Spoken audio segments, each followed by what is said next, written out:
তাফসীর মাহফিল CHP।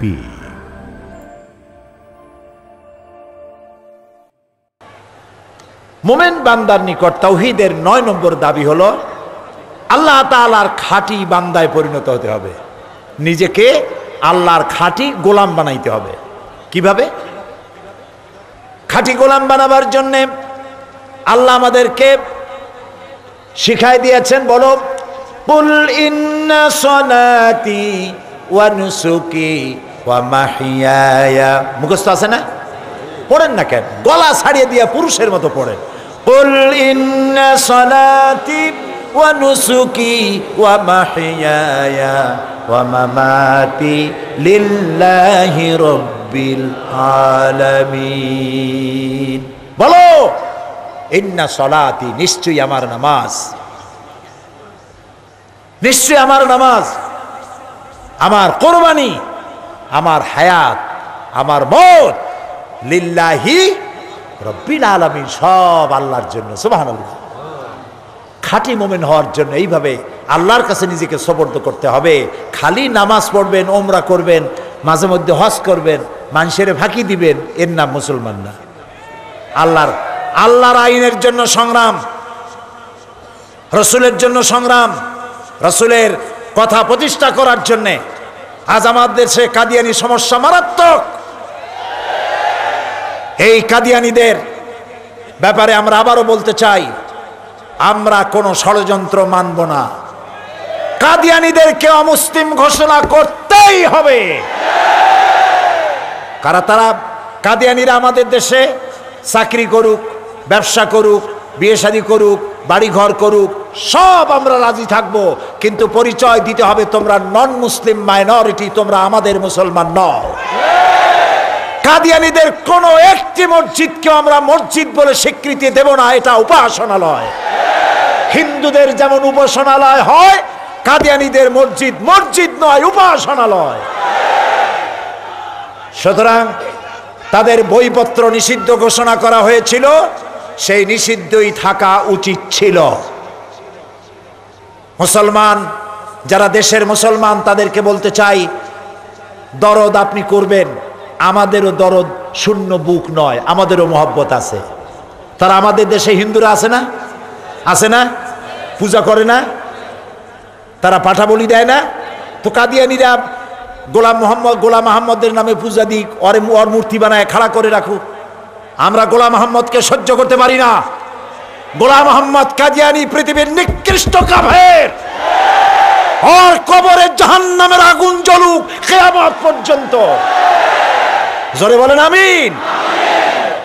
সমস্ত কাদিয়ানিরা কাফের। মুসলমানদের সাথে তাদের কোনো সম্পর্ক নাই। মানুষের একটা রুচিও থাকা উচিত। রুচি থাকা উচিত না? রাজভোগ রসগোল্লা খাওয়ার পরে কেউ পান্তা ভাত খায়? বলেন, কোথায় আল্লাহ রসুল শেষ নবী, আর কোথায় একটা শয়তান কাফের, বদমাশ, মিথ্যেবাদী, তারে নবী মানে? এগুলো মানুষ। এই জন্য তাদেরকে আলাদা করতে হবে, সরকারের দায়িত্ব।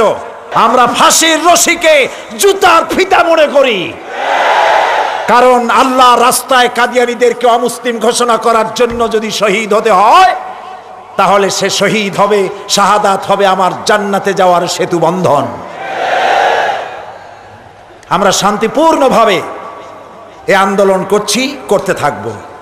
মনে রাখবেন, আইন কখনো হাতে তুলে নেবেন না। ইসলাম তা আদৌ বরদাস্ত করে না। সরকারের আইন মানতে হবে। আমরা নিয়ম মাফিক গণতান্ত্রিক পদ্ধতিতে আমরা আমাদের দাবি দেওয়া আদায় করার জন্য চেষ্টা করতেই থাকবো ইনশাআল্লাহ। জ্বালাও পোড়াও, ভাঙচুর, গোপন সন্ত্রাস আমরা বিশ্বাস করি না। বাংলাদেশে বিভিন্ন জায়গায় শোনা যায়, পত্রপত্রিকায়, ও জায়গায় বোমা ফুটছে, অমুক জায়গায় ফুটছে, এরকম হয় না? এই তো সেদিন 21 কি মাস? অগস্ট গ্রেনেড হামলা হলো। যারা এই গ্রেনেড হামলা করেছে, আমাদের দৃষ্টিতে এরা মানুষ নয়, এরা পশু জানোয়ার। এরা জাতির শত্রু, মুসলিম মিল্লাতের শত্রু, স্বাধীনতার শত্রু। এরা মানুষ নয়। এতগুলি মানুষের জীবন হরণ করলো। কে করেছে আমরা জানি না, তবে আমরা খুশি হতাম যদি যাদের উপরে এই হামলা হলো তারা যদি সরকারকে তদন্তের কাজে সাহায্য করতেন, যদি গাড়িটা দিয়ে দিতেন, যদি ইন্টারপোলকে সাহায্য করতেন, যদি তদন্ত কমিটিকে সাহায্য করতেন, তাহলে আমরা খুশি হতাম।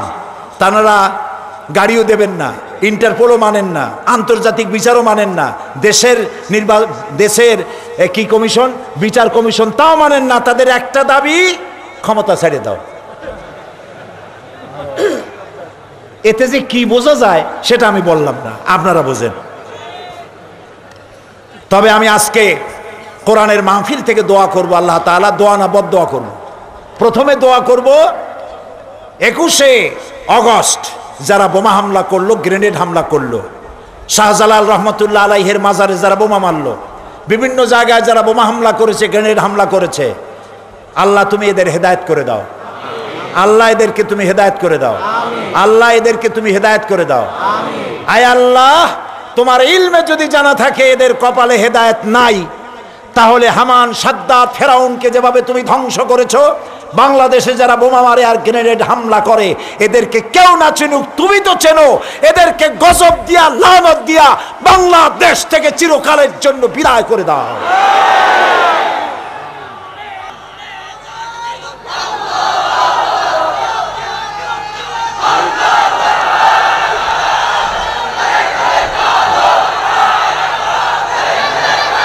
প্রিয় ভাই সব, দেশকে নৈরাজ্য সৃষ্টি করার জন্য, সুস্থ পরিবেশকে অশান্ত করার চেষ্টা যারা করে, আল্লাহ তাদের দয়া করে তাদের উন্মাদনা, তাদের রাজনৈতিক প্রতিহিংসার জ্বলন আল্লাহ যেন কমায় দেন, বলেন আমিন।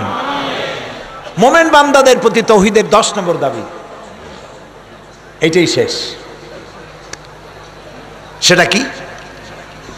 মোমেন বান্দার প্রতি তাওহীদের 10 নম্বরের দাবি হচ্ছে রুকুকারী, সেজদাকারী বান্দায় পরিণত হতে হবে, অর্থাৎ সঠিকভাবে নামাজ আদায় করতে হবে। এটা মোমেন বান্দার প্রতি তাওহীদের দাবি। আপনি যদি নামাজই না পড়েন, তাহলে এটা দিয়ে শুরু করা দরকার ছিল, 10টা দাবির এটা দিয়ে শুরু করা দরকার ছিল, কিন্তু বেশি গুরুত্ব দেওয়ার জন্য আমি শেষে নিয়ে আসছি। নামাজ যে পড়বে না, মুসলমান দাবি করার তার কোনো অধিকার নাই। যে ব্যক্তি মুসলমান বলে দাবি করে আর নামাজ পড়ে না, সে ব্যক্তি কাফের। মান তারাকা সলাতান মুতাআম্মিদান ফাকাদ কাফারা, ইচ্ছে করে যে নামাজ ছেড়ে দিল কাফের হয়ে গেল। নাউজুবিল্লাহ বলবেন না?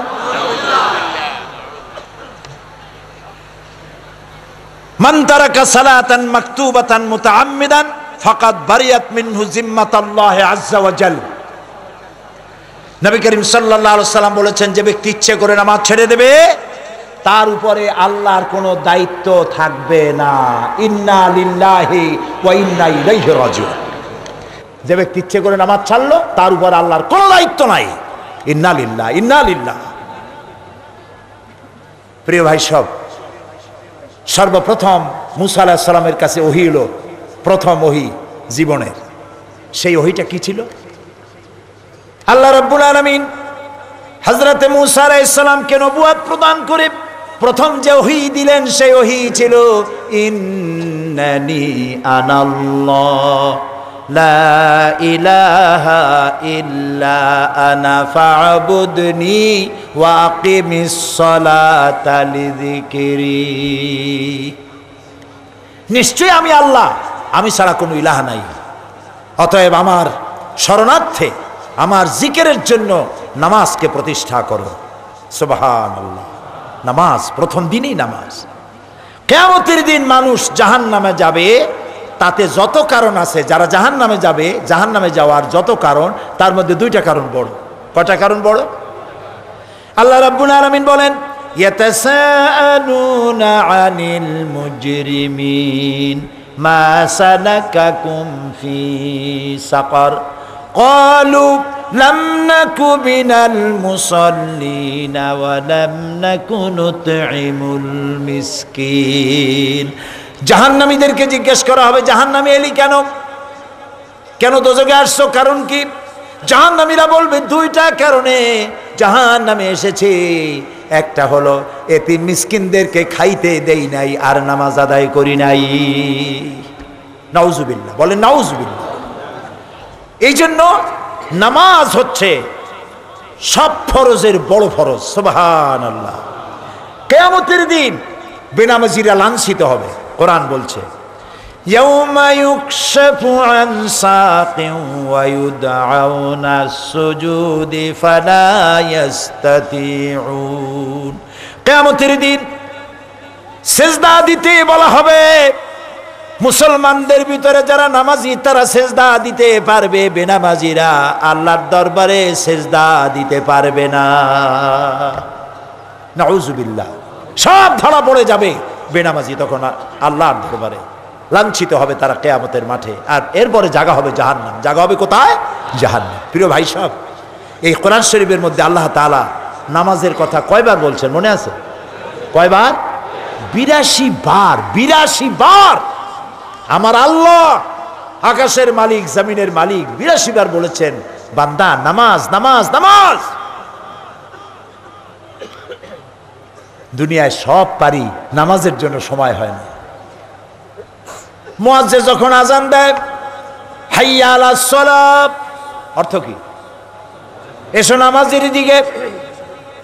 প্রশ্ন হতে পারে মুয়াজ্জিন চিল্লাও কেন? নামাজে আসলে হবে কি? মুয়াজ্জিন দ্বিতীয় লাইনে বলে হাইয়া আলাল ফালাহ, এসো কল্যাণের দিকে। নামাজের দিকে আসতেই তোমার কপাল খুলে যাবে, কল্যাণ হবে, মঙ্গল হবে যদি তুমি নামাজ পড়তে আসো। ফালাহ হবে, জীবন সাকসেস হবে। সেজদা দাও না। কার কপাল?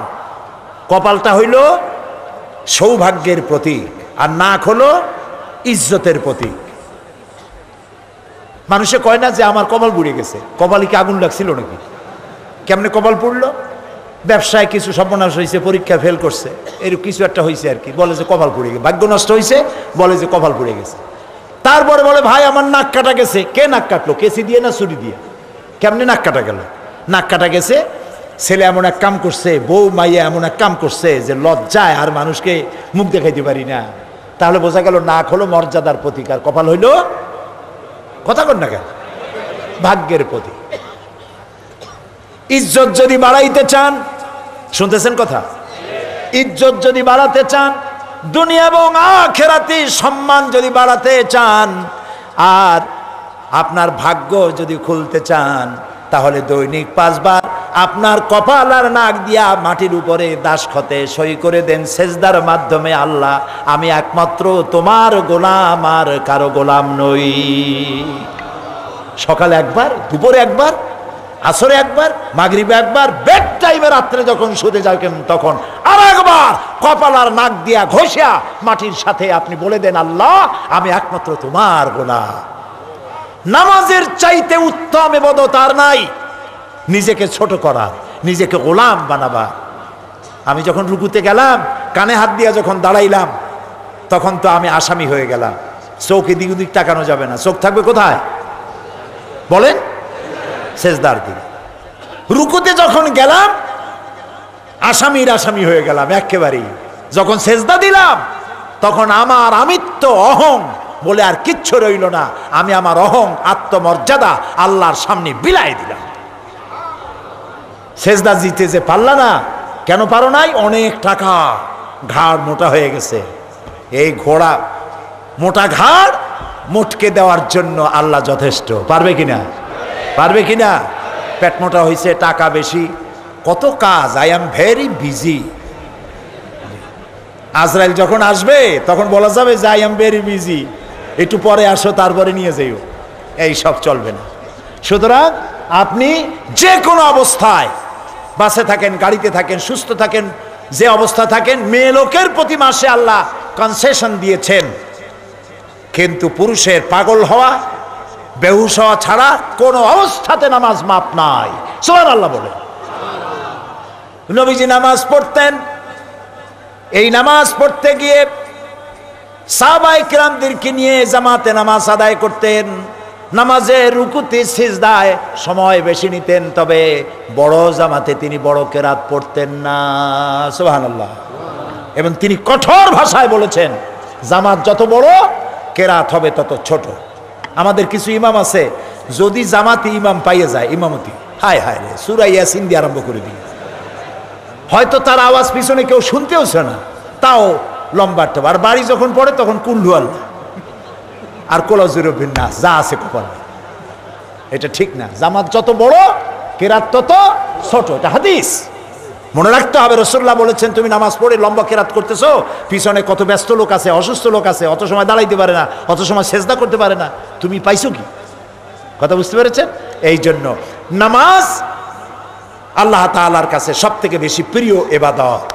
নবী করিম সাল্লাল্লাহু আলাইহি ওয়াসাল্লাম যখন ইন্তেকাল করবেন, সেই সময় জীবনের শেষ নামাজটিও তিনি জামাতে আদায় করে আসছিলেন। সুবহানাল্লাহ। দুইজন সাহাবীর কাঁধের উপরে ভর করে নবীজি নামাজ পড়তে গেলেন। মেম্বরের উপরে দাঁড়িয়ে তিনি বললেন, ও আমার সাহাবীরা শোনো, এই পৃথিবীতে আল্লাহ রাব্বুল আলামিন জাগতিক সব সম্পদ তিনি তার এক বান্দাকে দিতে চেয়েছিলেন, কিন্তু সেই বান্দা দুনিয়ার সব সম্পদকে উপেক্ষা করে আল্লাহর সঙ্গে দিদার করা বেশি পছন্দ করেছেন। কে কি বুঝলো? হযরতে আবু বকর রাদিয়াল্লাহু তাআলা আনহু কান্না আরম্ভ করলেন। তার কান্না দেখে চিন্তা করতে লাগলো, লোকেরা এত কান্দে কেন? রাসূল কার না কার কথা বলেছে? কেউ না বুঝলেও হযরত আবু বকর বুঝেছিলেন যে আল্লাহ রাব্বুল আলামিন এই পৃথিবীর সব সম্পদ তার হাবিবকে দিতে চেয়েছিলেন, আর আজ তিনি এগুলিকে উপেক্ষা করে আল্লাহর সাথে দিদার করতে যাবেন, আমরা এতিম হয়ে যাব। আল্লাহর নবী বক্তব্য রেখে চলে গেলেন হযরত আয়েশার ঘরে। 5 দিন ধরে শরীরে প্রচন্ড জ্বর, মাথায় যন্ত্রণা। আল্লাহর নবী আজ বেহুশ হয়ে পড়তেছেন, হুশ হন, আবার বেহুশ হয়ে যান। গভীর রাত্রে যখন ঘুম ভাঙলো, জিজ্ঞেস করলেন, আয়েশা মসজিদে এখন কি হচ্ছে? হযরত আয়েশা বলেন, মসজিদে নববীতে সাহাবীরা আপনাকে আপনার ইমামতিতে আদায় করবেন বলে অনেকক্ষণ অপেক্ষা করে এখন তারা সবাই আমার আব্বার পেছনে নামাজ শুরু করেছেন, কিন্তু সাহাবীরা আমার আব্বাকে আপনার যায় নামাজে দেখে তারা কান্না শুরু করেছে। নামাজের মধ্যেই তাদের ধারণা হয়েছে আল্লাহর নবীর পেছনে নামাজ পড়া বুঝি আর কিসমতে হবে না। নবী করিম সাল্লাল্লাহু আলাইহি ওয়াসাল্লাম বললেন, আয়েশা রে, দরজা খুলে দাও, আমি একটু নামাজের দৃশ্য দেখি। দরজা খুলে দেওয়া হলো। নবীজি নামাজের দৃশ্য দেখে আবার শুয়ে পড়লেন। দেখা গেল চোখের কোনা দিয়া পানি পড়ছে। হযরত আয়েশা বলেন, ইয়া রাসূলুল্লাহ, নামাজের দৃশ্য দেখে কাঁদেন কেন? নবীজি বলছেন, আয়েশা রে, এটা কোনো দুঃখের কান্না না। আমি আজ যে নামাজের দৃশ্য দেখলাম, এতে আমার মনে বড়ই তৃপ্তি এলো। এই নামাজের জামাত কায়েম করার জন্য তায়েফের ময়দানে অনেক রক্ত আমি ঝরাইছি, উহুদের ময়দানে দান দান শহীদ হয়েছে, কত সাহাবী জীবন দিল। আমার মনে হলো এইভাবে করে আমার উম্মতেরা কিয়ামত পর্যন্ত জামাতে নামাজ আদায় করবে। রাসূলুল্লাহ আবার বেহুশ হয়ে পড়লেন। গভীর রাত্রে হুশ হলো, তাকিয়ে দেখতে পাচ্ছেন মসজিদে নববীর ভিতর থেকে সাহাবীরা কেউ যায় নাই, সবাই কাঁদতেছে। সকলের ধারণা নবীজি আজ আর রাত কাটাবেন না। ঘরের মধ্যে স্ত্রীরা কাঁদতেছেন, সব থেকে বেশি কাঁদতেছেন মা ফাতেমা। হযরত ফাতেমার কান্না দেখে আল্লাহর নবী হযরত ফাতেমাকে কাছে ডেকে কানে কানে কি যেন বললেন। ফাতেমার কান্না বন্ধ হয়ে গেল। হযরত আয়েশা হযরত ফাতেমাকে ডেকে বলছেন, মা, তোমার আব্বা তোমার কানে কানে কি বলল?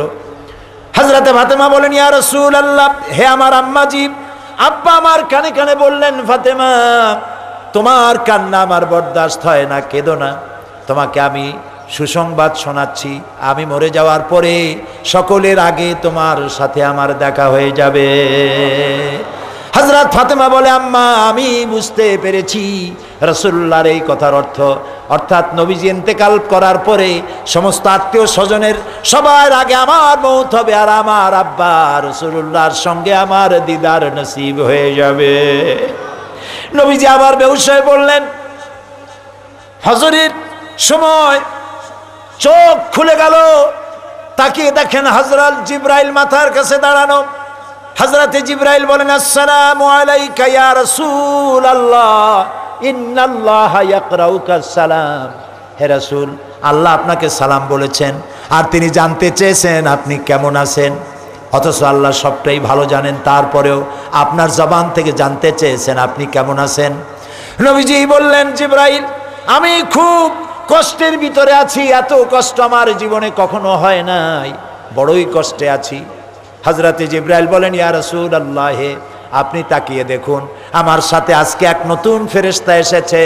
এই ফেরেশতা পৃথিবীর কোনো ব্যক্তির কাছে যাওয়ার জন্য পারমিশন চায় না, আপনার কাছে আসার জন্য আজ পারমিশন চাচ্ছে। তার নাম মালাকুল মউত।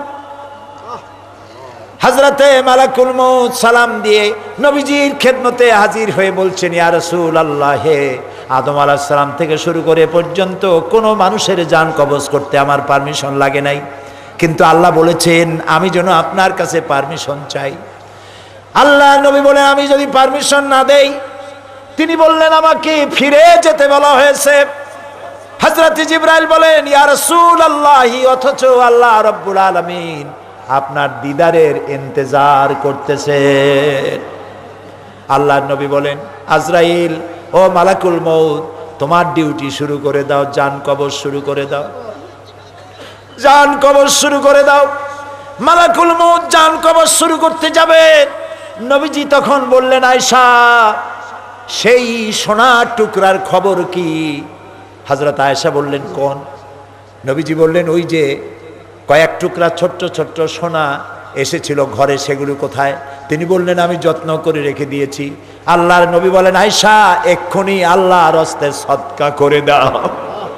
মুহাম্মদ আল্লাহর দরবারে এমন অবস্থায় উঠতে চান না যে তার ঘরের ভিতরে জাগতিক সম্পদ সোনা দানা আছে, সদকা করে দাও। হযরতে আজরাইল জান কবজ শুরু করে দিলেন। নবীজি জীবনের শেষ কথা বললেন, আসসালাত আসসালাত ওয়া মা মালাকাত আইমানুকুম। ও আমার উম্মতেরা, নামাজ নামাজ, খবরদার নামাজ ছেড়ে দিবা। যে নবী ইন্তেকালের সময় নামাজের কথা স্মরণ করাই দিয়া গেলেন, অধীনস্থ ব্যক্তিদের সম্পর্কে স্মরণ করালেন, সেই মুসলমানের আজ নামাজ পড়ে না, মসজিদে আজান হয় আর রাস্তা দিয়া সিগারেট টানতে টানতে হাঁটে যায়। শয়তান খুশি হয় আর আল্লাহ নারাজ হয়ে যায়। মুসলমানেরা, লক্ষ লক্ষ মুসলমান নরনারী আজ হাজির হয়েছেন এখানে। ওয়াদা করতে পারবেন নামাজ আর ছাড়বো না? পারবেন? আল্লাহ খুশি হবে। কে খুশি হবে? যারা পারবেন তারা হাত উঁচু করবেন, জীবনে নামাজ আর ছাড়বেন না। যারা পারবেন না, হাত উঁচু করে গুনাহগার হবেন না। দুই হাত উঁচু করেন যারা পারবেন, বলেন, আল্লাহ তোমাকে সাক্ষী করে কসম করি, শপথ করি, যতদিন পর্যন্ত মালাকুল মউত আমার মাথার কাছে না আসবে, ততদিন পর্যন্ত ফরজ নামাজ, ফরজ রোজা আর ছেড়ে দেব না, আর ছেড়ে দেব না, আর ছেড়ে দেব না। আয় আল্লাহ, আমার মৃত্যু পর্যন্ত আমার এই ওয়াদা আমাকে পালন করার তৌফিক দাও। আমিন আমিন ইয়া রাব্বাল আলামিন। হাত নামান, সবাই হাত নামান। প্রিয় ভাই সব, নামাজ কায়েম করা ইসলামী আন্দোলনের এবং ইসলামী নেতৃত্বের আসল উদ্দেশ্য। কথা বুঝতে পেরেছেন? কথা বুঝতে পেরেছেন? ইসলামী নামাজ কায়েম করাটাই ইসলামী আন্দোলনের এবং ইসলামী নেতৃত্বের মূল উদ্দেশ্য। সূরা হজ আল্লাহ তাআলা বলছেন, আল্লাযীনা ইম্মাক্কান্নাহুম ফিল আরদ আকামুস সালাতা ওয়া আতাউজ যাকাতা ওয়া আমারু বিল মা'রুফি ওয়া নাহাউ আনিল মুনকার ওয়ালিল্লাহি আকিবাতুল উমুর। আল্লাহ রাব্বুল আলামিন বলেন, মুমিন বান্দাদের যদি ক্ষমতা দেই, 4 দফা কাজ তারা করবে। কয় দফা? বলেন কয় দফা? 1 নম্বরে তারা নামাজকে প্রতিষ্ঠা করবে। 1 নম্বর, ক্ষমতা আসার সাথে সাথে নামাজকে কায়েম করে ফেলবে। সুবহানাল্লাহ, সুবহানাল্লাহ। নামাজ কায়েম হলেই সব ঠিক হয়ে যাবে। নামাজ বাধ্যতামূলক হবে। থানায় আজান হবে, ওসি সাহেব থানার পুলিশদের ইমামতি করবেন। সুবহানাল্লাহ, সুবহানাল্লাহ।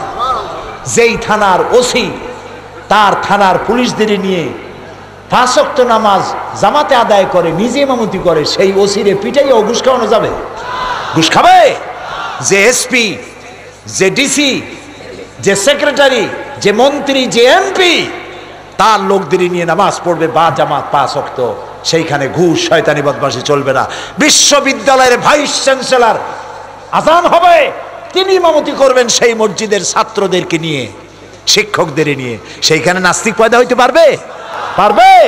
পারবে না। নামাজ নাই, বিশ্ববিদ্যালয় মানে নামাজ নাই। হায় হায় রে কপাল। অধিকাংশ শিক্ষক বিশ্ববিদ্যালয়ের ক্লাস ফাঁকি দিয়ে বিদেশে ঘুরে বেড়ায়। পত্রিকা আসছে, আমি তো জানি না, পত্রিকা আসছে, ঠিক না? আল্লাহ রহম করুক, জোরে কোন আমিন। কিন্তু সব না, ভালো ভালো শিক্ষক বিশ্ববিদ্যালয় আছে, কলেজে আছে, আছে না? কিন্তু এক শ্রেণী আছে, এই জনগণ, তাদের বউর শাড়ি এই জনগণের পয়সায় হয়, ঠিক না? যে গাড়িতে চলে সে গাড়ির তেল এই জনগণের পয়সায়, ওইখানে বসে ইসলামের বিরুদ্ধে, আল্লাহর বিরুদ্ধে, রসুলের বিরুদ্ধে সমানে লিখতে থাকে। একটা শয়তান তো কয়েকদিন আগে মরছে। আল্লাহর গজব, আল্লাহর লানত। প্রিয় ভাই সব, এই জন্য আমাদেরকে 5 ওয়াক্ত নামাজকে সঠিকভাবে আদায় করতে হবে। আল্লাহ যেন তৌফিক দেন, বলেন আমিন। আরো জোরে বলেন আমিন। কোরআনে কারীমকে, কোরআনকে বুঝতে হবে, কোরআনের আন্দোলনে শরীক হতে হবে। কোরআন বোঝার জন্য অনেক তাফসির আছে। পৃথিবীর বর্তমান যুগের শ্রেষ্ঠ তাফসির তাফহিমুল কোরআন। নামটা বলেন তো সবাই, আর একবার বলেন। তাফহিমুল কোরআন শ্রেষ্ঠ তাফসির, বর্তমান যুগ জিজ্ঞাসার জবাব। তবে আমি বলি না একমাত্র তাফসির, আরো তাফসির আছে। যেমন ফি জিলালিল কোরআন, সৈয়দ কুতুব শহীদ রহমতুল্লাহ আলাইহির লেখা জবরদস্ত তাফসির, নিঃসন্দেহে ভালো তাফসির, সেটাও আপনারা নিবেন। মারিফুল কোরআন, বায়ানুল কোরআন, তাফসিরে আশরাফি, এরকম অনেক তাফসির আছে। কিন্তু যেই তাফসিরটা পড়লে পরে আপনি কোরআনের মূল বিষয় বুঝতে পারবেন এবং জীবনকে সংশোধন করতে পারবেন, ব্যক্তি, পরিবার ও সমাজ এবং রাষ্ট্রকে, তার নাম বলেন একবার তাফহিমুল কোরআন। আবার বলেন। আধুনিক প্রকাশনী তাদের মোবাইল লাইব্রেরির এখানে এসছে, খুব কম মূল্যে 19 খণ্ড মাত্র 1000 টাকায় বিনিময়, হাদিয়ায় তারা এটা দিয়ে দেয়। আপনারা মেহেরবানি করে যাওয়ার সময় তাফহিমুল কোরআন নিয়ে যাবেন। আল্লাহ যেন তৌফিক দেন, বলেন আমিন। আর এই ধরনের ওয়াজ সারা জীবন শুনিয়াও আমরা কুল কেনারা করতে পারবো না যতক্ষণ পর্যন্ত কোরআনের আইন পাশ না করা যায়। কোরআনের আইন পাশ করার জায়গা কোনটা? কোনটা? মসজিদ। কোন জায়গা? পার্লামেন্ট। সেই পার্লামেন্টে কোরআনের পক্ষের লোক বেশি পরিমাণে দিতে হবে। পারবেন? যত দল একসাথ হোক আর যাই করুক না কেন, বাংলাদেশের জনগণ এই সরকারকে ইসলামের পক্ষের সরকার মনে করে, ঠিক কিনা? হতে পারে, শুনতেছেন কথা, হতে পারে আগামী নির্বাচনে এরা কিছু 2-1টা সিট কমে গেল আর ওনাদের 2-1টা বাড়লো, হইতে পারে। কিন্তু এটা হয়তো কোনো মন্ত্রী, কোনো এমপির জ্বালায় সেই এলাকার লোকেরা অতিষ্ঠ হয়েছে, এই জন্য 2-4টা সিট সেদিক থেকে কমতে পারে। আমি আপনাদের সাথে একমত। আর ওখানে 2-1টা বাড়তে পারে, এটাও আপনাদের সাথে একমত। কিন্তু আগামী নির্বাচনে জোট আবার ক্ষমতায় আসবে ইনশাআল্লাহ। কারণ এদেশের মুসলমানেরা এই সরকারকে পছন্দ করেছে, ভালোবেসেছে, আলহামদুলিল্লাহ বলে। আর দোয়া করেন আল্লাহ তাআলা সরকারের কোন মন্ত্রী, কোন এমপি তারা যেন ক্ষমতার দাপট না দেখান। যে জনগণের কাছ থেকে ভোট ভিক্ষা করেছে সেই জনগণকে যেন সম্মান করতে আল্লাহ তাদেরকে তৌফিক দেন, বলেন আমিন। সবাই বলেন আমিন। এরপরে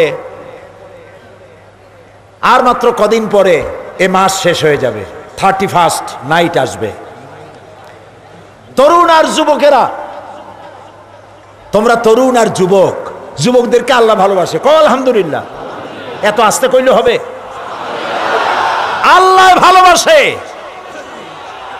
নবী করিম সাল্লাল্লাহু আলাইহি সাল্লাম বলেছেন, কিয়ামতের দিন আরশের নিচে যেদিন কোনো ছায়া থাকবে না, সেই দিন আরশের নিচে 7 শ্রেণীর লোকেরা ছায়া পাবে। তার মধ্যে এক শ্রেণী হবে ওয়াশাবুন নাশা ফি ইবাদাতিল্লাহ, ওই সব যুবক যারা রাতের বেলায় আল্লাহর ইবাদতের মধ্য দিয়ে রাত কাটায়ছে, সেই সব যুবকদের জায়গা হবে কোথায়? আরশের নিচে। সুবহানাল্লাহ। নবী করিম সাল্লাল্লাহু আলাইহি সাল্লাম যুবকদের জন্য নিজের গায়ের চাদর বিছায় দিয়েছেন বসার জন্য। সুবহানাল্লাহ। যুবকদেরকে আল্লাহ ভালোবাসেন, রাসূল ভালোবাসেন। রাসূলুল্লাহ বলেছেন, এই যুবকরাই আমার ইসলামের জন্য তারা কষ্ট করেছে, আমার সাথী হয়েছে, আর বুড়োরা আমার সাথে বিরোধিতা করেছে। শুনাইছেন এই হাদিস আপনাদেরকে আমি? আপনারা অন্য জায়গায় হয়তো শুনছেন। বুড়োরা কারা? আবু জাহাল, আবুল আহাব, উতবা, সাইবা, মুগিরা গোষ্ঠী শুদ্ধ ছিল সব 40-এর উপরে বয়স, আর রাসূলের অন্যান্য সাহাবীদের বয়স ছিল সব 40-এর নিচে। যুবকেরা রাসূলকে সাহায্য করেছে। সুতরাং যুবকদেরকেই ইসলামী আন্দোলনকে বেগবান করার জন্য আন্দোলনে শরীক হতে হবে। আর 1 জানুয়ারির রাত্রে 31শে ডিসেম্বরের রাতের সাথে মুসলমানদের সম্পর্ক কি আমি জানতে চাই? বলো বলো। আমাদের সাথে 31শে রাতের সাথে মুসলমানের কোনো সম্পর্ক নাই। আমার যদি বর্ষবরণ করাই লাগে, তাহলে আমার করা উচিত তো 1 মুহররম। তা আমরা করি? ইসলাম বর্ষবরণ, কুলখালি 40, ম্যারেজ ডে, বার্থডে, এগুলির কোনো অস্তিত্ব ইসলামে নাই। সুতরাং মেহেরবানি করে যুবক এবং তরুণদের বলবো, বড় লজ্জার বিষয় যেই রাত্রে ঢাকা, চট্টগ্রাম, সিলেট, খুলনা, বড় বড় সিটিগুলিতে যুবতী মেয়ে লোক, যুবক ছেলে, যুবতী মেয়ে এগুলি রাস্তায় বেরিয়ে মদের বোতল নিয়ে ছোটাছুটি করতে থাকে, আরও যে কত কিছু নষ্টামি ভণ্ডামি করে, যে কথা এই পবিত্র মাহফিলে বলা সম্ভবপর নয়। পুলিশ হয়রান হয়ে যায়। তোমরা কি করবা এই চট্টগ্রামে?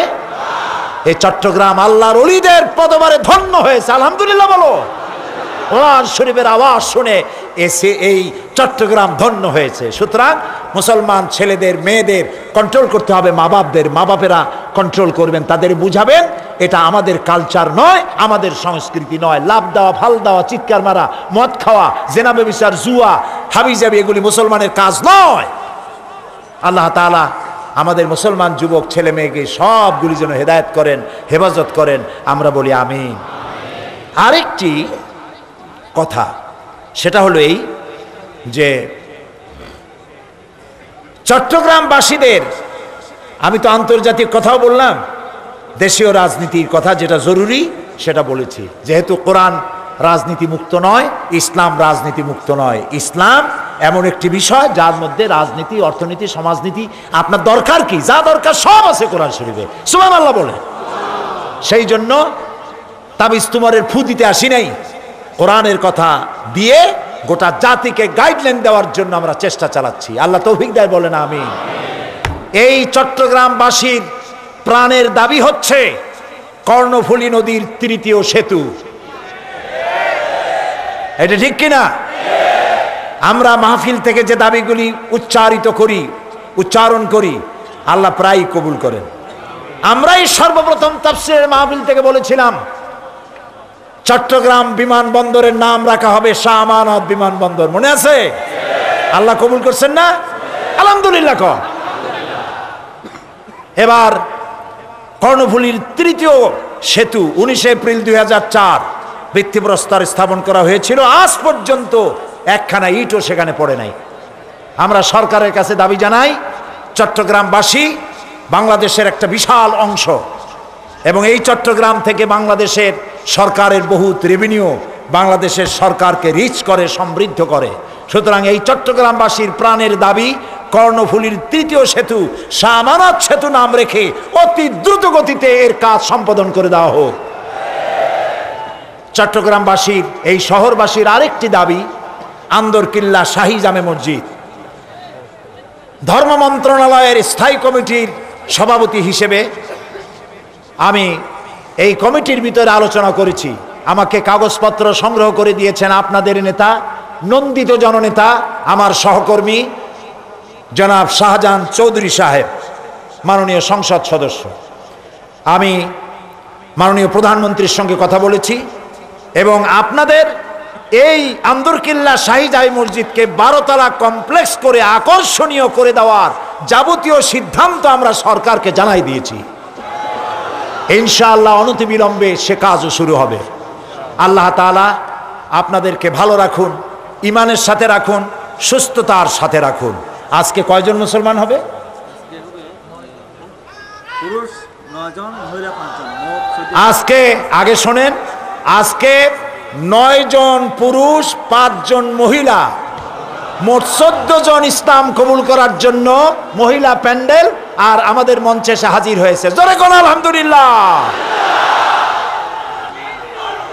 সবাই পড়েন লা ইলাহা লা ইলাহা ইল্লাল্লাহু ইল্লাল্লাহু মুহাম্মাদুর মুহাম্মাদুর রাসূলুল্লাহ। রাসূলুল্লাহ। আল্লাহ ছাড়া আল্লাহ ছাড়া কোনো ইলাহ নাই, কোনো ইলাহ নাই, মাবুদ নাই, মাবুদ নাই, উপাস্য নাই, উপাস্য নাই, মুহাম্মদ মুহাম্মদ সাল্লাল্লাহু সাল্লাল্লাহু আলাইহি ওয়াসাল্লাম আলাইহি ওয়াসাল্লাম আল্লাহর আল্লাহর প্রেরিত প্রেরিত রাসূল।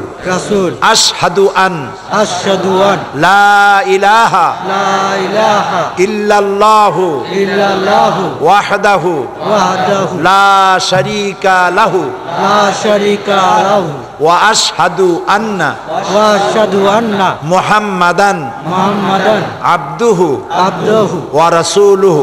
ওয়া রাসূলুহু। আমি সাক্ষ্য দিচ্ছি আমি সাক্ষ্য দিচ্ছি আল্লাহ ছাড়া আল্লাহ ছাড়া কোনো ইলাহ নাই, কোনো ইলাহ নাই, মাবুদ নাই, মাবুদ নাই, উপাস্য নাই, উপাস্য নাই, তিনি এক, তিনি এক, তিনি একক, তিনি একক, তার কোনো তার কোনো অংশীদার নাই। অংশীদার নাই। আমি আরো সাক্ষ্য দিচ্ছি আমি আরো সাক্ষ্য মুহাম্মদ দিচ্ছি, মুহাম্মদ সাল্লাল্লাহু সাল্লাল্লাহু আলাইহি ওয়াসাল্লাম আলাইহি ওয়াসাল্লাম আল্লাহর আল্লাহর বান্দা বান্দা এবং এবং তার তার প্রেরিত প্রেরিত রাসূল। রাসূল। এখন তোমরা সবাইকে বলো আসসালামু আলাইকুম। আসসালামু আলাইকুম। আপনারা সবাই সালামের জবাব দেন।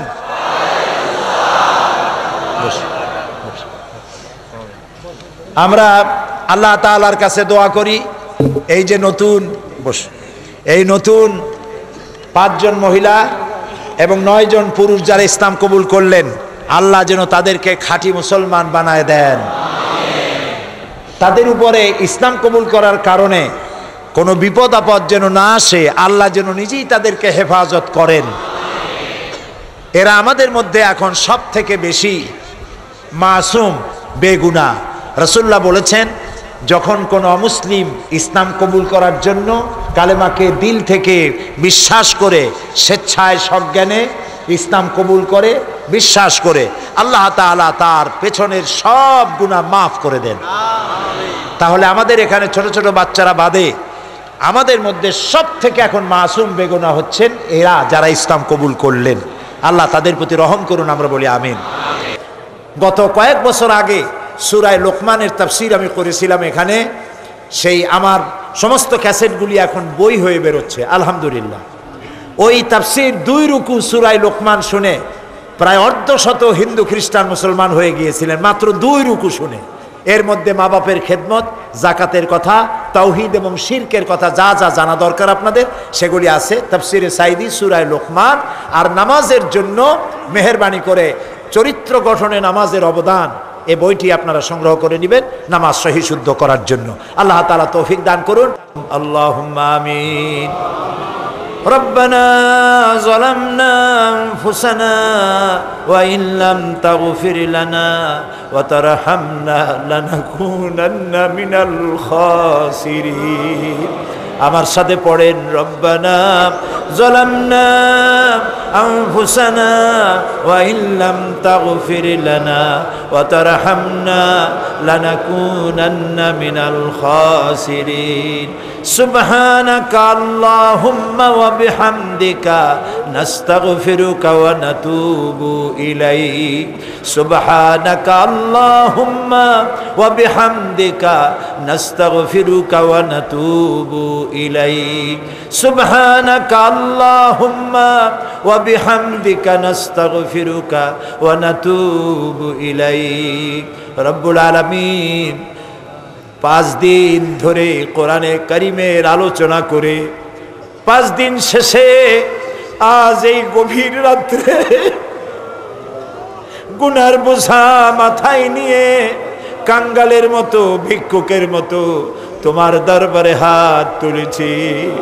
রব্বুল আলামিন দয়া করে মেহেরবানি করে আমাদের জিন্দেগির গুনাহ মাফ করে দাও। আয় আল্লাহ তাআলা, জেনেও গুনাহ করেছি, না জেনেও করেছি, বুঝেও করেছি, না বুঝেও করেছি। আল্লাহ তাআলা, আজ আমরা বিনীতভাবে তোমার দরবারে আসামিরা হাত তুলেছি, দয়া করে আমাদেরকে মাফ করে দাও। রব্বুল আলামিন আরশে আজিম থেকে রহমতের নজর দিয়া চট্টগ্রামের এই এলাকার দিকে তাকাও। আয় আল্লাহ, লক্ষ লক্ষ নারী আর পুরুষ আল্লাহ ভিক্ষুকের মতো শাহানশাহের দরবারে হাত তুলেছি। আয় আল্লাহ তাআলা, দয়া করে আমাদের জিন্দেগির গুনাহ মাফ করে দাও। আল্লাহ, আমরা ওয়াদা করতেছি আর গুনাহ করব না। আল্লাহ, আমরা ওয়াদা করতেছি আর গুনাহ করব না। রব্বুল আলামিন, তোমার হাবিব বলেছেন 3000 বছর ধরে তুমি জাহান্নামের আগুনকে উত্তপ্ত করেছো, রক্ত মাংসের শরীর নিয়ে দোজখে জ্বলতে পারবো না। আল্লাহ তাআলা, দয়া করে মেহেরবানি করে জাহান্নামের আগুন আমাদের জন্য তুমি হারাম বানাইয়া দাও। রব্বুল আলামিন, এই লক্ষ জনতার মধ্য থেকে আমরা যারা বাপ হারাইছি, মাবুদ আব্বা জান কত কষ্ট করে আমাদেরকে মানুষ করেছে, লেখাপড়া করাইছেন, আজ যদি বেঁচে থাকতেন কত খুশি হইতো। আল্লাহ, আমাদের আব্বা যাদের মারা গেছে, মাবুদ জান্নাতুল ফেরদাউসের মেহমান বানায়া দাও। রব্বুল আলামিন, আমাদের জনম দুঃখিনী গর্ভধারিণী মা, একটা অক্ষর মা, আর মনে হয় সারা দুনিয়ার মধু তুমি এর মধ্যে ঢুকাইয়া দিছো। মায়ের পেটে যখন ছিলাম হাঁটু দিয়ে গুঁতা দিয়েছি, মাথা দিয়ে গুঁতা দিয়েছি। মা কত কষ্ট করেছেন, ডেলিভারিতে কষ্ট করেছে, 2-2.5 বছর পর্যন্ত পেশাব পায়খানা করে মাকে বিরক্ত করেছি। আল্লাহ, সন্তানের হাসি মুখে শত চুমা দিয়া হাসি ফুটাইলো যে মা, ওই মা যার বিদায় হয়ে গেছে, কবরটাকে জান্নাত বানাইয়া দাও। রব্বির হামহুমা কামা রব্বায়ানি সগীরা। সবাই দোয়া করেন, রব্বির হামহুমা কামা রব্বায়ানি সগীরা। রব্বুল আলামিন, আমাদের দাদা দাদি, নানা নানি, আত্মীয় স্বজন যার যা মারা গেছে, আল্লাহ কবরগুলিকে জান্নাত বানাইয়া দাও। আয় আল্লাহ, আমাদের মা বাপ যাদের বেঁচে আছে, বার্ধক্যে পৌঁছে গেছে, আল্লাহ আমাদের মা বাপ বার্ধক্যে যারা পৌঁছে গেছে, আর জালিল ওমর থেকে তাদের বাঁচাইয়া দাও। আল্লাহ, বিছানায় ফালাইয়া কষ্ট দিয়া মেরো না। রব্বুল আলামিন, সুস্থতার সাথে ঈমানের সাথে আমাদের মা বাবা যারা বেঁচে আছে তোমার দরবারে উঠাইয়া নিও। রব্বুল আলামিন, আয় আল্লাহ, তাম পৃথিবীতে আজ মুসলমানদের বড় বিপদের দিন যেতেছে। আল্লাহ, তুমি তোমার রহমতের নজর দিয়া ইরাকের দিকে তাকাও। আয় আল্লাহ, একটা স্বাধীন দেশ তছনছ করে দিল জালেমেরা। আল্লাহ, ইরাকিরা আমাদের আত্মীয় স্বজন হয় না, শুধু কলেমার বন্ধনে আমাদের সাথে বাধা। তাদের খাবার নাই, পরার নাই, কারফিউ দিয়ে বাড়ি বাড়ি যেয়ে মুসলমান মারতেছে বাবু। অস্ত্র তালাশের নামে মেয়ে লোকদের গায়ে হাত দিতেছে বাবু। আল্লাহ,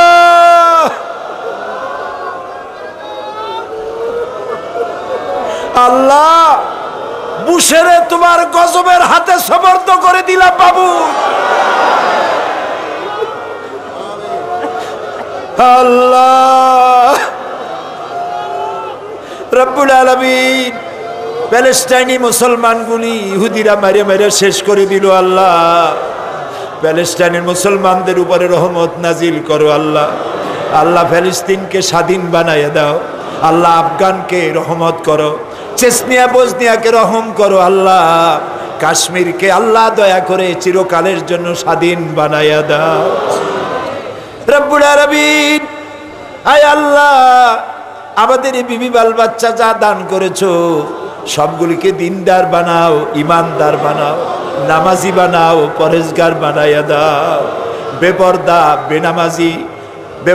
বেনামাজি স্ত্রীর স্বামী বানাইয়া তোমার দরবারে আমাদের উঠাইও না আল্লাহ। আমাদের স্ত্রীদেরকে হেদায়েত করে দাও, আমাদের ছেলেমেয়েদেরকে হেদায়েত করে দাও, আমাদের তরুণ আর যুবকদেরকে হেদায়েত করে দাও রব্বুল আলামিন। তুমি আমাদের দোয়া কবুল করো আল্লাহ। আমাদের দৃঢ় বিশ্বাস, আমাদের ঈমান, আমাদের আকীদা, আমরা এখন কোথায় তুমি দেখতে পাচ্ছ। আমরা কি বলতেছি তুমি শুনতে পাচ্ছ বাবু। একটু রহমতের নজর দিয়ে চট্টগ্রামের দিকে তাকাও। মানুষেরা রাস্তায় ঘাটে জায়গা না পাইয়া রাস্তায় ঘাটে গাছে উঠছে এই আশা নিয়ে যে তুমি দোয়া কবুল করবা বাবু। এই কয়দিন মা বোনেরা কি কষ্ট করে আসছে আল্লাহ তুমি দেখছো আল্লাহ। মা বোনদের গুনাহ মাফ করে দাও আল্লাহ। যাদের বিয়ে হয়েছে বাচ্চা টাচ্চা হয় না, তুমি জানো তার মনে কত বড় কষ্ট। একটা মেয়ে লোক বিয়ে হওয়ার পর তার জীবনের বড় স্বাদ তার বাচ্চার মুখে সে মা ডাক শুনবে। বাচ্চা যে পায় নাই তার কলজাটা তো মরুভূমি হয়ে গেছে বাবু। এক ফোঁটা রহমত দিয়ে আল্লাহ এই বাচ্চা যাদের বাচ্চা নাই নিঃসন্তানীকে আল্লাহ সন্তান দিয়ে দাও।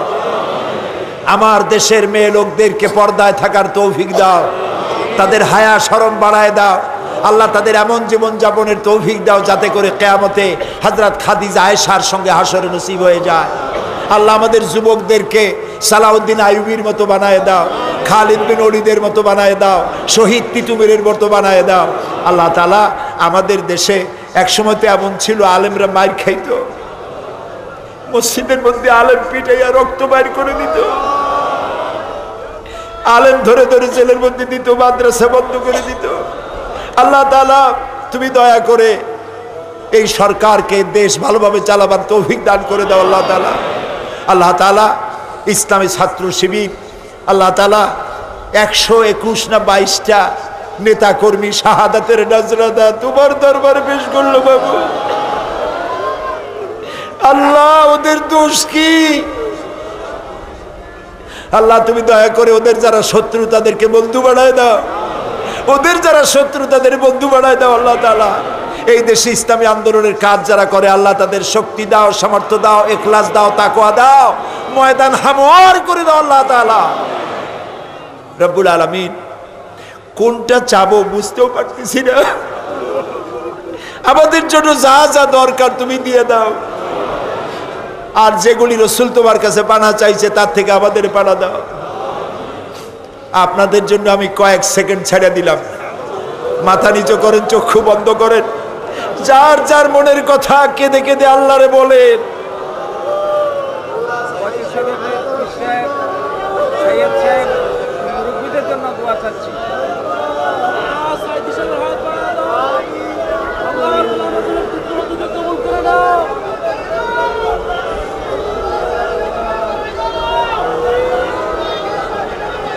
আয় আল্লাহ, আল্লাহ তুমি তোমার রহমতের কান দিয়া শোনো, তোমার বান্দাদের কান্না আজারি শোনো আল্লাহ। আয় আল্লাহ, বাইতুল শরীফের পীর সাহেব আব্দুল হাদ আল মাদানী আওলাদ রাসূল গারাঙ্গিয়া পীর সাহেব, এই ময়দান থেকে হযরত মাওলানা সিদ্দিক আহমদ সাহেব, সিদ্দিক আজাদ সাহেব যারা দুনিয়া থেকে বিদায় হয়েছে তাদের প্রতি রহম করো আল্লাহ। ইনকিলাব পত্রিকার সম্পাদক বাহাউদ্দিন সাহেব তার আব্বার জন্য দোয়া চেয়েছেন, মাওলানা আব্দুল মান্নান সাহেবের জন্য, দারুণ অসুস্থ। আল্লাহ তাআলা তুমি তার নেক কাজগুলি কবুল করো, হায়াতে তাইয়্যিবা সেহাতে কুল্লিয়া দান করো আল্লাহ তাআলা। আল্লাহ তাআলা আমাদের এখানে এই মাহফিল পরিচালনা করতে গিয়ে স্বেচ্ছাসেবকেরা যা খেদমত করেছে আল্লাহ, সারা রাত পাহারা দিয়েছে আল্লাহ স্বেচ্ছাসেবকগুলি কাজ করতে করতে সুন্দর চেহারা কালো হয়ে গেছে বাবু। এই ময়দান তো কাল থেকে খা খা করতে থাকবে। আল্লাহ স্বেচ্ছাসেবকদের উপরে তোমার রহমত নাজির করে দাও। আল্লাহ তাদের দিলের নেক কামনা পূর্ণ করো। আল্লাহ তাআলা সাংবাদিকরা বহু কষ্ট করে লিখে পত্র পত্রিকায় খবর ছড়িয়েছে, তাদের প্রতি রহম করো। পুলিশ, বিডিআর, সেনাবাহিনী যারাই আমাদের বাংলাদেশে আছে আল্লাহ সকলের প্রতি তুমি রহমত নাজিল করো। আল্লাহ তাআলা বিদ্যুৎ বিভাগ সহ এই কলেজ কর্তৃপক্ষ জায়গা ছেড়ে দিয়েছে, বিদ্যুৎ বিভাগ, পানি, যারা যে খেদমত করেছে সকলের খেদমত তুমি কবুল করে নাও রব্বুল আলামিন। এবার যারা হজে যাবেন সকলের হজে যাতায়াত আসান করে দিও। আল্লাহ তাআলা আপনারা সবাই দোয়া করেন। কি একজন মৌলানা সাহেব আছেন, আমি নাম ভুলে গেছি, তার ছেলে কানে শোনে না, কিছুই শুনতে পায় না, তার কান একেবারে বন্ধ হয়ে গেছে। তৈয়ব মসজিদি হবে মৌলানা, দোয়া করেন আল্লাহ তাআলা দয়া করে তার বাচ্চাটা, দয়া করে তার শ্রবণ শক্তি আল্লাহ দয়া করে ফিরিয়ে দাও। আল্লাহ তাআলা অনেকেই দোয়া চেয়েছেন, আমরা তো নাম বলতে পারবো না, তুমি জানো। যিনি যে ব্যাপারে দোয়া চেয়েছেন আল্লাহ তুমি নেক দোয়া কবুল করে নাও। যারা হজে যাইতে পারেন না আল্লাহ তাআলা হজ কবুল করে নিও। আল্লাহ তাআলা কিয়ামতের দিন এমন জান্নাত আমাদেরকে দান করো যেই জান্নাতের মধ্যে তোমার হাবিব থাকবেন, সেই জান্নাত আমাদেরকে দান করে দিও। আল্লাহ সাইদি সাহেবের হায়াত দারাজ করে দাও, আল্লাহ তার হায়াত দারাজ করে দাও, আল্লাহ তার গলাকে অটুট করে দাও, আল্লাহ সমস্ত রোগ শোক থেকে তাকে পানা দাও। আল্লাহ তার তোমার দিনের কাজ, তোমার দিনের কথা পৌঁছাবার জন্য তাকে আরো যুক্ততা বাড়িয়ে দাও। আল্লাহ তাকে তোমার দিন প্রতিষ্ঠার কাজে এগিয়ে যাওয়ার তৌফিক দান করো। আরো যে সমস্ত উলামায়ে কেরাম, মুফাসসিরিনে কেরাম আছে তোমার দিনের কথা বলে বেড়াচ্ছে, আল্লাহ সকলকে আল্লাহ তুমি সাহায্য করো, মদদ করো। আল্লাহ তাআলা এখানে যত আলেম ওলামা আছেন যারাই দোয়া চেয়েছেন আল্লাহ আমরা বিশ্বাস করব এইটাই যে তুমি আমাদের কথা শুনেছো এবং কবুল করেছো। আহ জাতি হ্যায় ফলক পর রহম লানে কে লিয়ে বাদলো হট যা দে দো রাহ জানে কে লিয়ে रहम कर अपना नाम आईने करम को भूल जा हम तुझे भूले हैं लेकिन तू न हमको भूल जा। आय अल्लाह আমরা বেয়াদবি করেছি, তুমি আমাদের প্রতি রহম করো। আল্লাহ গুনাহ করে করে জীবনটারে বরবাদ করে দিয়েছি, তুমি আমাদের জীবন ভালো করো। আল্লাহ এই মাহফিলে লোকেরা বহু আশা করে আসছে, কাউকে তুমি আশাহত করো না। আল্লাহ তুমি দয়া করে সকলের দিলের আশা পূরণ করো। আল্লাহ অনেকেই দোয়া চেয়েছেন, মক্কা শরীফ, মদিনা শরীফ থেকে দোয়া চেয়ে টেলিফোন করেছে, কুয়েত, কাতার, আরব আমিরাত, আমেরিকা, ইংল্যান্ড। আল্লাহ তাআলা বাংলাদেশের মুসলমানেরা পৃথিবীতে যত জায়গায় আছে তুমি তাদেরকে রহমত দিয়ে লালন পালন করো। আল্লাহ তাদের ইসলাম এবং ঈমানের উপরে টিকে থাকার তৌফিক দান করে দাও। আমি আপনাদের কাছে আরেকটা দোয়া চাই।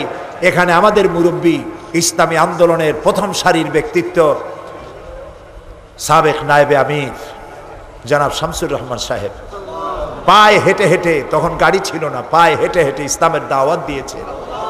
2 আনা 4 আনা 1 টাকার আনাতের টাকা মানুষের বাড়ি বাড়ি গিয়ে আদায় করেছেন, কষ্ট করেছেন। আল্লাহ তাআলা এইসব মুরব্বী আমরা হারাতে বসেছি। আব্বাস আলী খান চলে গেছেন, তাকে জান্নাতুল ফেরদাউস নসিব করে দেবে। আমাদের সকল মুরব্বীকে আল্লাহ তুমি ভালো রাখো, সুস্থ রাখো।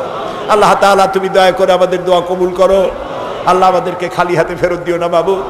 আল্লাহুম্মা লা তারুদ্দানা খায়িবিন, আল্লাহুম্মা লা তারুদ্দানা খায়িবিন। আল্লাহ তাআলা একেবারে কিছু না দিয়া খালি হাতে ফেরত দিও না বাবু, একেবারে কিছু না দিয়া খালি হাতে ফেরত দিও না বাবু। আল্লাহুম্মা জিদনা ওয়ালা তানকুসনা ওয়া আকরিমনা ওয়ালা তুহিননা ওয়া আতিনা ওয়ালা তাহরিমনা ওয়া আসিরনা ওয়ালা তুসির আলাইনা। আল্লাহ ইসলামী সমাজ কল্যাণের এই কাজ, আমরা তো মরে যাব, আজ হোক কাল হোক, ইসলামী সমাজ কল্যাণ পরিষদের এই আজিম কোরআনের খেদমত কিয়ামত পর্যন্ত চালু রেখে দিও আল্লাহ তাআলা। আল্লাহ তাআলা কোরআনের শত্রু বাংলাদেশে আছে, ইসলামের শত্রু আছে, ইসলামের আন্দোলনের শত্রু আছে। তারা কারা তুমি তাদেরকে চেনো। আল্লাহ তুমি তাদেরকে হেদায়েত নসিব করে দাও, তাদেরকে আমাদের সাথে মিলাই দাও। রব্বানা তাকাব্বাল মিন্না ইন্নাকা আনতাস সামিউল আলিম ওয়া তুব আলাইনা ইন্নাকা আনতাত তাওয়াবুর রহিম। সুবহান রাব্বিকা রাব্বিল ইজ্জাতি আম্মা ইয়াসিফুন وسلام على المرسلين والحمد لله رب العالمين واجعل آخر كلامنا عند الموت لا إله إلا الله محمد رسول الله. السلام عليكم ورحمة الله.